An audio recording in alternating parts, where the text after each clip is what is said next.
অধ্যায় 4 আয়তঘন rectangular প্যারালোপাইপ or cuboid. কোষে দেখি 4। প্রশ্ন নম্বর 24 এ। বহু বিকল্পীয় প্রশ্ন এমসিকিউ। 1 নম্বর অঙ্কটা বলেছে একটি সমকোণী চৌপলাকাকৃতি বাক্সের ভিতরের আয়তন 440 ঘন সেমি এবং ভিতরের ভূমিতলের ক্ষেত্রফল 88 বর্গ সেমি। বাক্সটির ভিতরের উচ্চতা এ 4 সেমি, বি 5 সেমি, সি 3 সেমি, ডি 6 সেমি। খাতাতে এইভাবে প্রথমে লাইন টেনে নেব। এখানে লিখব প্রশ্ন নম্বর, এখানে লিখব উত্তর, এখানটা লিখব খসড়া বা রাফ। 24 এ একের অঙ্কটা উপস্থাপন 1। প্রথমে একরকমভাবে প্রেজেন্টেশনটা করে দেখব। প্রদত্ত বাক্সটির ভিতরের ভূমিতলের ক্ষেত্রফল 88 বর্গ সেমি। সুতরাং দৈর্ঘ্য ইন্টু প্রস্থ, মানে বাক্সটির ভূমিতলের ক্ষেত্রফল দৈর্ঘ্য গুণ প্রস্থ সমান 88 বর্গ সেমি। আবার বাক্সটির ভিতরের আয়তন সমান 440 ঘন সেমি।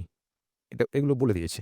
সুতরাং দৈর্ঘ্য ইন্টু প্রস্থ ইন্টু উচ্চতা বাক্সটির আয়তন, দৈর্ঘ্য ইন্টু প্রস্থ হচ্ছে ভূমিতলের ক্ষেত্রফল ইন্টু উচ্চতা, তার সঙ্গে উচ্চতা গুণ করলে ভূমিতলের ক্ষেত্রফল ইন্টু উচ্চতা করলে আয়তন হয়, সেটাই সমান সমান তাহলে 440 ঘন সেমি। এখানে দৈর্ঘ্য ইন্টু প্রস্থ মানে কত? 88 বলে দিয়েছে। 88 ইন্টু উচ্চতা সমান সমান 440, তাহলে উচ্চতা সমান সমান 440/88। 88টা উচ্চতার সঙ্গে গুণ ছিল, যখন ডান দিকে চলে গেল ভাগ হয়ে গেল, সমান এত সেমি সমান সমান 5 সেমি। তাহলে উত্তর হলো বি 5 সেমি। এটাই সঠিক উত্তর। এন্ডিং লাইনটা টেনে দিলাম। উপস্থাপন 2। একরকমভাবে উপস্থাপনটা দেখি। বলছে বাক্সটির ভিতরের উচ্চতা সমান সমান বাক্সটির ভিতরের আয়তন বাই বাক্সটির ভিতরের ক্ষেত্রফল। এটা করলেই বাক্সটির ভিতরের উচ্চতা বেরিয়ে যাবে। তাহলে বাক্সটির ভিতরের উচ্চতা যা 440 মানে 440/88 সেমি সমান সমান 5 সেমি। উত্তর বি 5 সেমি সঠিক। এন্ডিং লাইনটা টেনে দিলাম। উপস্থাপন দুটোর মধ্যে যে কোনো একটা তোমরা করতে পারো।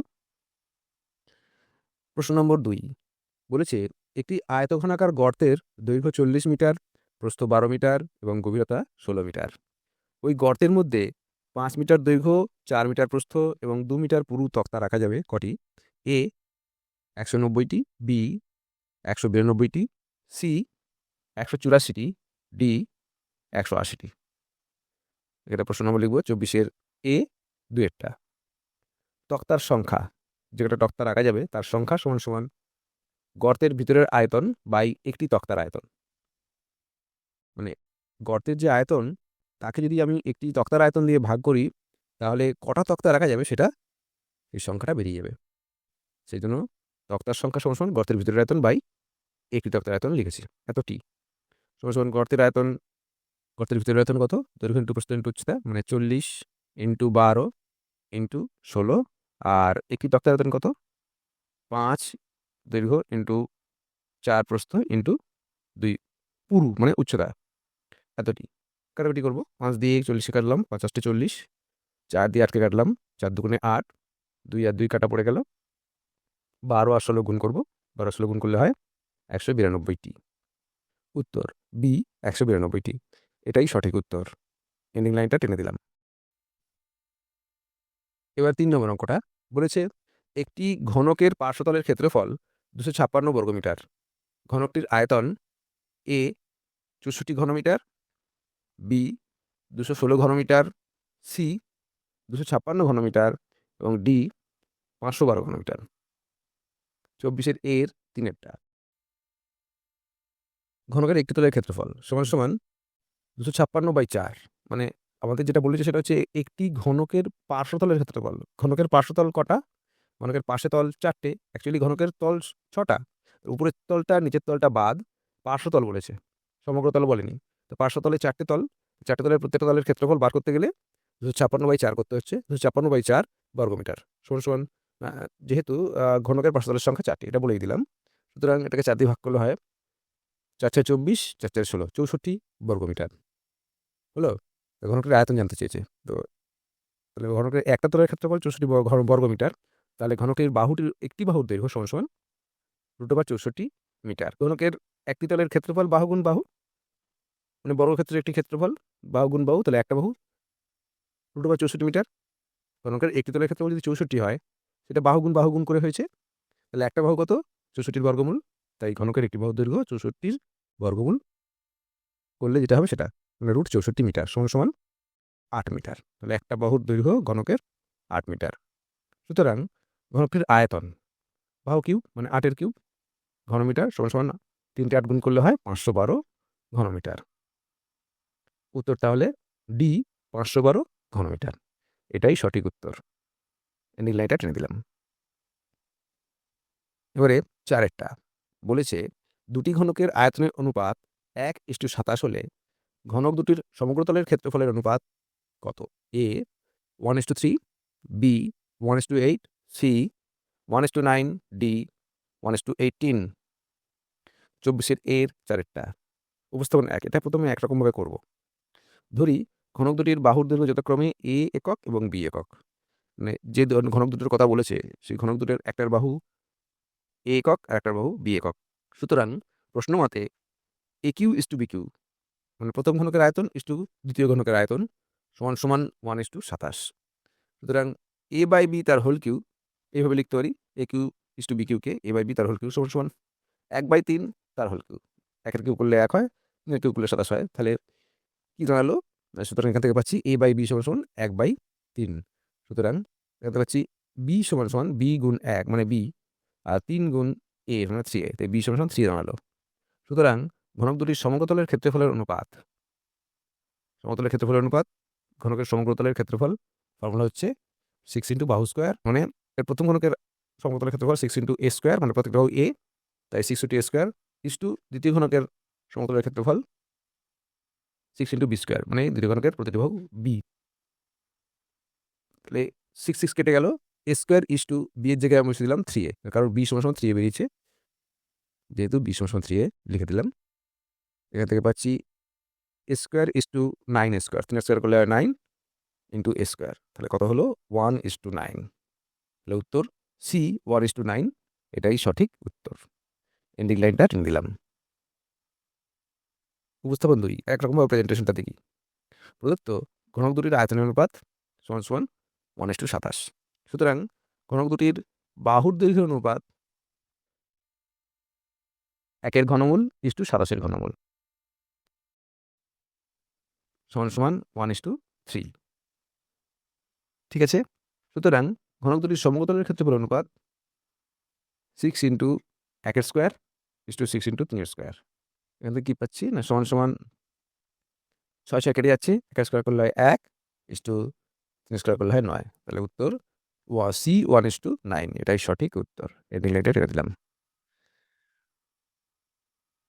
5 নম্বর অঙ্কটা বলেছে একটি ঘনকের সমতলের ক্ষেত্রফল এস বর্গ একক এবং কর্ণের দৈর্ঘ্য ডি একক হলে এস এবং ডি এর সম্পর্কটা হচ্ছে এ এস সমান 6d স্কোয়ার, বি 3s সমান 7d, সি এস কিউ সমান ডি স্কোয়ার এবং ডি ডি স্কোয়ার সমান s/2।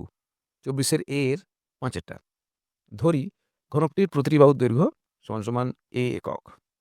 সুতরাং ঘনকটির কর্ণের দৈর্ঘ্য √3a সমান ডি, তাই তো? একটি ঘনকের কর্ণের দৈর্ঘ্য √3 ইন্টু বাহু, তাহলে বাহু যদি এ হয় ঘনকের কর্ণ হবে √3a সমান কর্ণের দৈর্ঘ্য বলে দিয়েছে ডি, তাই √3a সমান ডি।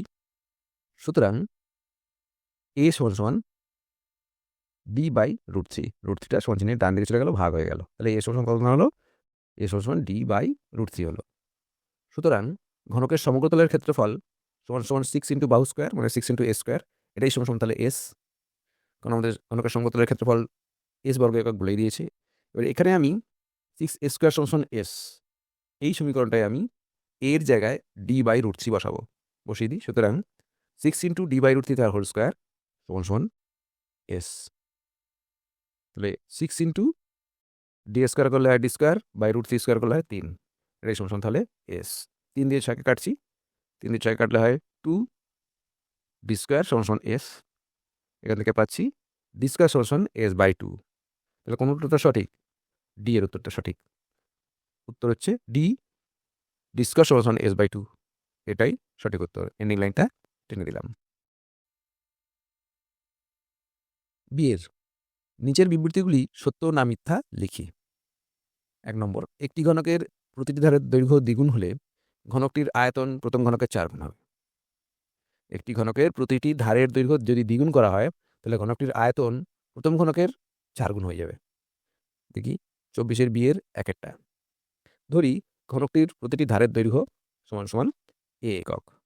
সুতরাং ঘনকটির আয়তন সমান সমান হয় a কিউ ঘন একক। সুতরাং ঘনকটির প্রতিটি ধারের দৈর্ঘ্য দ্বিগুণ করলে আয়তন হবে 2a তার হোল কিউ এত ঘন একক। আর 2 এর কিউ করলে হয় 8, এর কিউ করলে হয় a কিউ, তাহলে 8 a কিউ ঘন একক। সুতরাং ঘনকটির আয়তন প্রথম ঘনকের 8 a cube by a cube এত গুণ সমান সমান 8 গুণ। তাহলে আমাদের যে কথাটা বলেছে সেটা মিথ্যা। তাহলে কথাটা টিকে দিলাম যে একটি ঘনকের প্রতিটি ধারের দৈর্ঘ্য দ্বিগুণ হলে ঘনকটির আয়তন প্রথম ঘনকের 4 গুণ হবে, এই বিবৃতিটি মিথ্যা। মিথ্যা তাহলে দাগ দিয়ে দিলাম, মিথ্যাকে আমি গোল করে দিতে পারি। এন্ডিং লাইনটা এনে দিলাম। 2 নম্বর বলেছে বর্ষার সময় 2 হেক্টর জমিতে বৃষ্টিপাত 5 সেমি উচ্চতার হলে বৃষ্টির জলের আয়তন 1000 ঘনমিটার। এই কথাটা সত্যি না মিথ্যা? আবার পড়ছি, বর্ষার সময় 2 হেক্টর জমিতে বৃষ্টিপাত 5 সেন্টিমিটার উচ্চতার হলে, মানে ভূমির ক্ষেত্রফল হচ্ছে 2 হেক্টর, আর বৃষ্টিপাতের উচ্চতা মানে বৃষ্টি যত পড়েছে সে বৃষ্টির উচ্চতাটা হয়েছে, জলটা উপরে উঠেছে 5 সেমি, তা বৃষ্টির জলের আয়তন 1000 ঘনমিটার। এটা সত্যি না মিথ্যা বলতে হবে। 24 বিয়ের 2-একটা। তাহলে 1 হেক্টর সমান সমান আমরা জানি 100 আর, এটা বলেই দিয়েছে তো অঙ্কে, সেটা এখানে আমি টুকে নি বটে, তবে 1 হেক্টর সমান সমান 100 আর। তাহলে 2 হেক্টর সমান সমান 200 আর, আর 200 আর মানে হচ্ছে 200 গুণ 100 বর্গমিটার। 200 আর কে 100 দিয়ে গুণ করলে যা হবে সেটা হচ্ছে 2 হেক্টর জমি। তাহলে যেহেতু 1 আর সমান সমান 100 বর্গমিটার, তাই সমান সমান 20,000 বর্গমিটার। 20,000 বর্গমিটার ছিল জমিটা, ভূমির ক্ষেত্রফল, এবং 5 সেমি সমান সমান হচ্ছে 0.05 মিটার। সুতরাং বৃষ্টির জলের আয়তন জমির ক্ষেত্রফল ইন্টু জলের উচ্চতা, জমির ক্ষেত্রফল হচ্ছে 20,000 গুণ 0.5 এত ঘনমিটার হচ্ছে জলের আয়তন, বৃষ্টির জলের আয়তন। এটা করলে গুণ করলে কত হয়? 5 দুগুণে 10। আমি প্রথমে তো পয়েন্টটা ধরবো না, ধরলাম পয়েন্টটা নেই, শুধু 5 দিয়ে 20,000কে গুণ করতে হবে।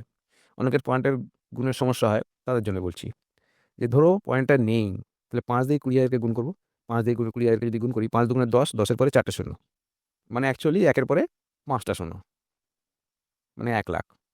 তার আগে 2টোর আগে পয়েন্ট দাও, 2টো আগে পয়েন্ট দিলে 2টো শূন্য কেটে গেল, পয়েন্টটা উঠে গেল। তাহলে 5টা শূন্য থেকে 2টো শূন্য যদি কেটে দাও, তারপর থাকে 1-এর পরে 3টে শূন্য, মানে 1000 ঘনমিটার হলো। মানে অ্যাকচুয়ালি 20,000কে 0.05 দিয়ে গুণ করলে 1000 ঘনমিটার হয়। তাহলে আমাদের যে কথাটা বলেছে সেটা সত্যি কথা, যে বর্ষার সময় 2 হেক্টর জমিতে বৃষ্টিপাত 5 সেমি উচ্চতার হলে বৃষ্টির জলের আয়তন 1000 ঘনমিটার হয়। কথাটা পুরো টুকে দিলাম, এই বিবৃতিটি সত্য। এটাই উত্তর। এন্ডিং লাইনটা টেনে দিলাম। 24-এর সি-এর শূন্যস্থান পূরণ করি। 1-এর একটি সমকোণী চৌপলের কর্ণের সংখ্যা ড্যাশটি। 24-এর সি-এর 1-একটা একটি সমকোণী চৌপলের কর্ণের সংখ্যা 4টি। একটা সমকোণী চৌপলের কর্ণের সংখ্যা 4টি। 2-এর অঙ্কটা বলেছে একটি ঘনকের একটি তলের কর্ণের দৈর্ঘ্য ড্যাশ ইন্টু একটি ধারের দৈর্ঘ্য। আবার পড়ছি, একটি ঘনকের একটি তলের কর্ণের দৈর্ঘ্য, একটা ঘনকের একটা তল, তার কর্ণের দৈর্ঘ্য ড্যাশ ইন্টু একটি ধারের দৈর্ঘ্য। ধর একটি ঘনকের একটি তলের কর্ণের দৈর্ঘ্য √2 ইন্টু একটি ধারের দৈর্ঘ্য। মানে একটি ঘনকের একটি তল বলতে বোঝাচ্ছে বর্গক্ষেত্র, একটি বর্গক্ষেত্র। তাহলে বর্গক্ষেত্রের কর্ণের দৈর্ঘ্যের ফর্মুলা √2 ইন্টু বাহু, তার √2 ইন্টু একটি ধারের দৈর্ঘ্য। এটাই উত্তর হয়ে গেল। 3 নম্বরটা বলেছে সমকোণী চৌপলের দৈর্ঘ্য, প্রস্থ ও উচ্চতা সমান হলে সেই ঘনবস্তুটির বিশেষ নাম কি হয়? ঘনক। সমকোণী চৌপলের দৈর্ঘ্য, প্রস্থ এবং উচ্চতা সমান হলে সেই ঘনবস্তুটির বিশেষ নাম হয় ঘনক। এটাই উত্তর। এন্ডিং লাইনটা টেনে দিলাম। প্রশ্ন নম্বর 25-1 বলেছে একটি আয়তঘনের তল সংখ্যা সমান সমান এক্স, ধার সংখ্যা সমান সমান ওয়াই, শীর্ষবিন্দু সংখ্যা সমান সমান জেড এবং কর্ণের সংখ্যা সমান সমান পি হলে x minus y plus z plus p এর মান কত তা লিখি। ও করার সময় প্রথমে এইভাবে লাইন টেনে নেব। এখানে লিখবো প্রশ্ন নম্বর, এখানে লিখবো সমাধান ও উত্তর। 25-1 আয়তঘনের তল সংখ্যা সমান সমান এক্স বলেছে। তল সংখ্যা কটা? একটা আয়তঘনের তল সংখ্যা 6টা। আচ্ছা, ধার সংখ্যা সমান সমান ওয়াই, তাহলে ওয়াই সমান সমান কত? ধারের সংখ্যা হচ্ছে 12টা। শীর্ষবিন্দু সংখ্যা জেড, শীর্ষবিন্দু কটা আছে?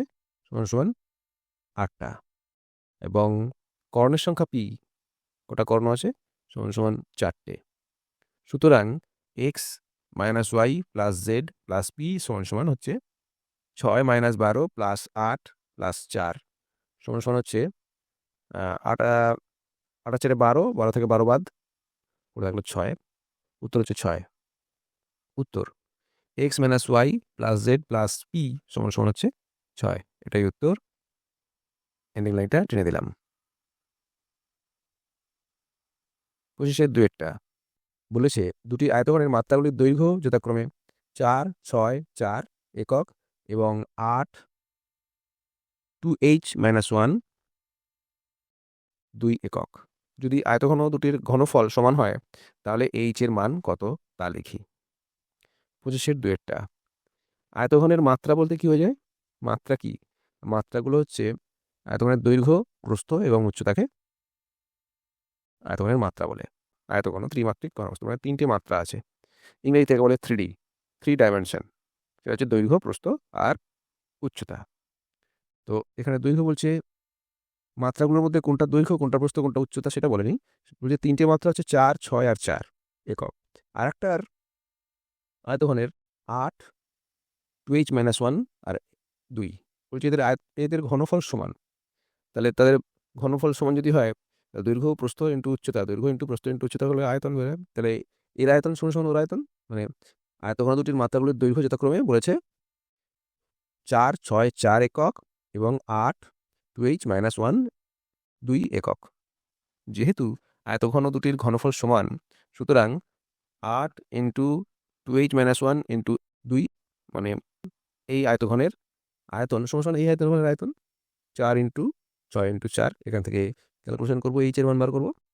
তাহলে 2h-1 সমান সমান হচ্ছে 4 গুণ 6 গুণ 4 বাই 8 গুণ 2। কাটাকুটি করে নিই। 4 দিয়ে 8কে কাটছি, 4 দুগুণে 8, 2 দিয়ে এই 4কে কাটলাম 2, এই 2 এই 2 কেটে দিলাম। তাহলে কত পড়ে থাকলো? 2h-1 সমান সমান তাহলে 6 পড়ে থাকলো। 1টাকে -1টাকে এদিকে নিয়ে চলে আসবো।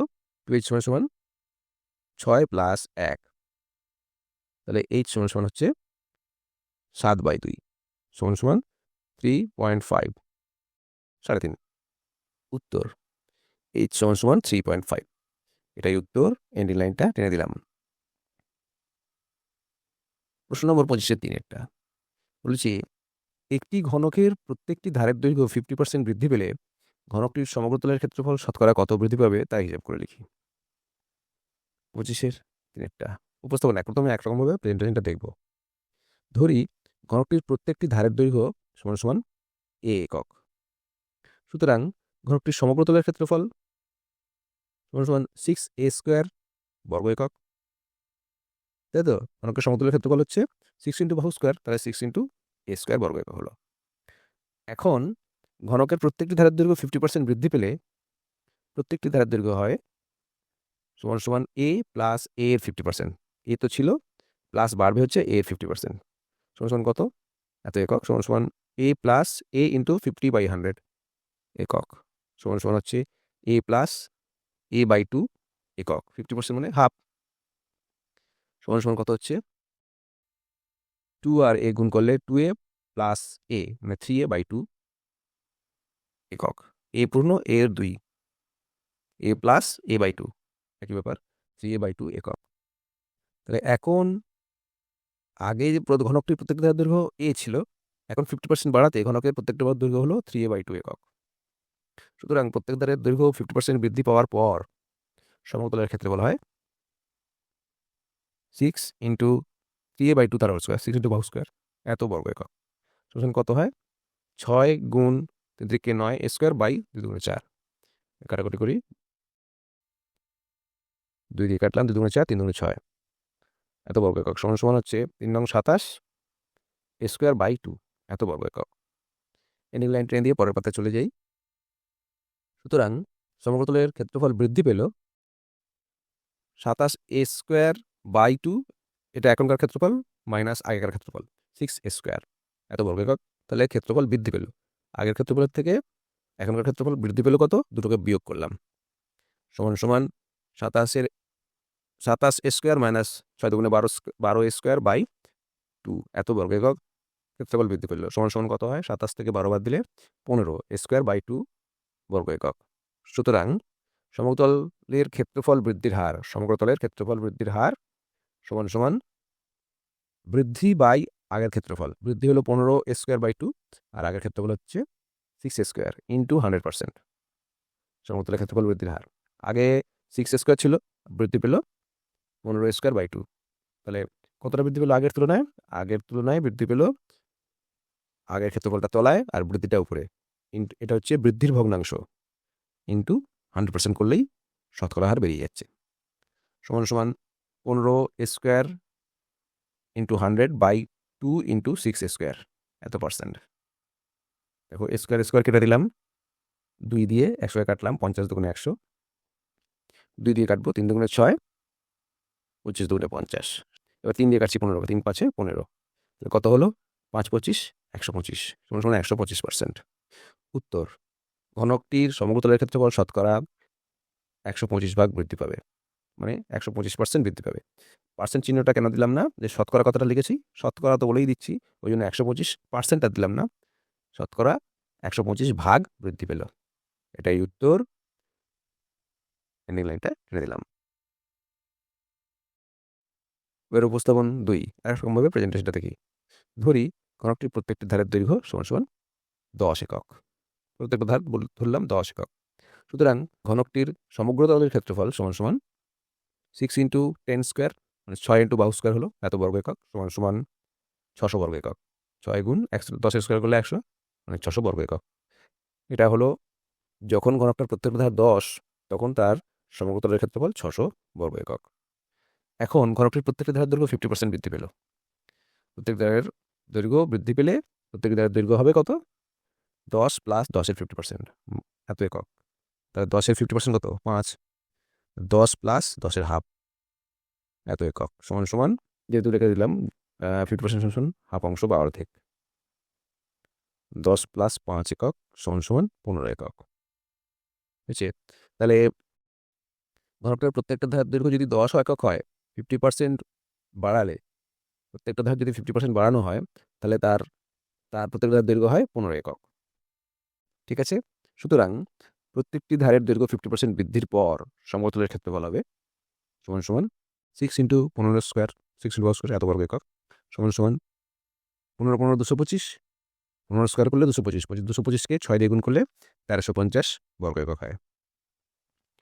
সুতরাং সমতলের ক্ষেত্রফল বৃদ্ধি পেল 1350 বিয়োগ 600, আগে 600 ছিল, এখন 1350, তাহলে বৃদ্ধি পেল কতটা, 1350 মাইনাস 600 বর্গ একক সমান সমান 750 বর্গ একক। ঠিক আছে? বৃদ্ধি পেল 750, কতর উপরে বৃদ্ধি পেল, 600-র উপরে বৃদ্ধি পেল। সুতরাং সমতলের ক্ষেত্রফল বৃদ্ধির হার সমান সমান 750 বাই 600 ইন্টু 100% করলেই বৃদ্ধির হারটা বেরোবে শতকরা সমান সমান 750 ইন্টু 100 বাই 600, একটা শূন্য একটা শূন্য একটা শূন্য একটা শূন্য কেটে গেল, এটা কাটলে হয় 6 দিয়ে 750 কাটলে 125 এত পার্সেন্ট সমান সমান 125%। উত্তর, ঘনকটির সমতলের ক্ষেত্রফল শতকরা 125 ভাগ বৃদ্ধি পাবে। এটাই উত্তর, এন্ডিং লাইনটা টেনে দিলাম। প্রশ্ন নম্বর 25-4 বলেছে 3টি নিরেট ঘনকের প্রত্যেকটি ধারের দৈর্ঘ্য যথাক্রমে 3 সেমি, 4 সেমি এবং 5 সেমি। ঘনক 3টিকে গলিয়ে একটি নতুন নিরেট ঘনক তৈরি করা হলো। নতুন ঘনকটির একটি ধারের দৈর্ঘ্য কত হবে তা লিখে। 25-4 প্রদত্ত তিনটি নিরেট ঘনকের প্রত্যেকটি ধারের দৈর্ঘ্য যথাক্রমে 3 সেমি, 4 সেমি এবং 5 সেমি, এটা বলে দিয়েছে। তা ধরি নতুন ঘনকটির একটি ধারের দৈর্ঘ্য a একক। এই তিনটিকে গলিয়ে যে নতুন ঘনকটা তৈরি হবে সেই ঘনকটার যে নতুন ঘনকটা তার প্রত্যেকটা ধারের দৈর্ঘ্য ধরলাম a একক হবে। সুতরাং নতুন ঘনকটির আয়তন সমান সমান প্রদত্ত তিনটি ঘনকের আয়তনের সমষ্টি, তাই তো? যে তিনটে ঘনক নিয়ে আমরা বড় ঘনকটা তৈরি করছি, তা সেই তিনটির আয়তন যা হবে নতুন ঘনকের আয়তন তাই হবে। তাহলে এ কিউ সমান সমান তাহলে 3 কিউ প্রথম ঘনকের আয়তন প্লাস দ্বিতীয় ঘনকের আয়তন 4 কিউ প্লাস তৃতীয় ঘনকের আয়তন 5 কিউ। তাহলে এ কিউ সমান সমান হচ্ছে 3 কিউ করলে 27, 4 কিউ করলে 4 4 64, আর 5 কিউ করলে 5 5 25, 5 25 125। সুতরাং এ কিউ সমান সমান হচ্ছে 216। তাহলে এ কিউ সমান সমান 216 মানে 6 কিউ। সুতরাং এ সমান সমান 6। উত্তর, নতুন ঘনকটির একটি ধারের দৈর্ঘ্য 6 সেমি হবে। এটাই উত্তর, এন্ডিং লাইনটা এনে দিলাম। এবারে প্রশ্ন নম্বর 25-এর 5-এরটা বলছে একটি ঘরের দুটি সংলগ্ন দেওয়ালের দৈর্ঘ্য যথাক্রমে 12 মিটার এবং 8 মিটার।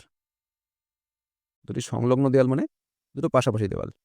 ঘরটির উচ্চতা 4 মিটার হলে ঘরটার হাইটটা যদি 4 মিটার হয় তবে ঘরটির মেঝের ক্ষেত্রফল কত হবে তা হিসাব করি। ঘরের মেঝের ক্ষেত্রফল মানেই হচ্ছে তার দৈর্ঘ্য গুণ প্রস্থ। সংলগ্ন দেওয়ালের দৈর্ঘ্য আর প্রস্থর গুণফলই হচ্ছে তার মেঝের ক্ষেত্রফল।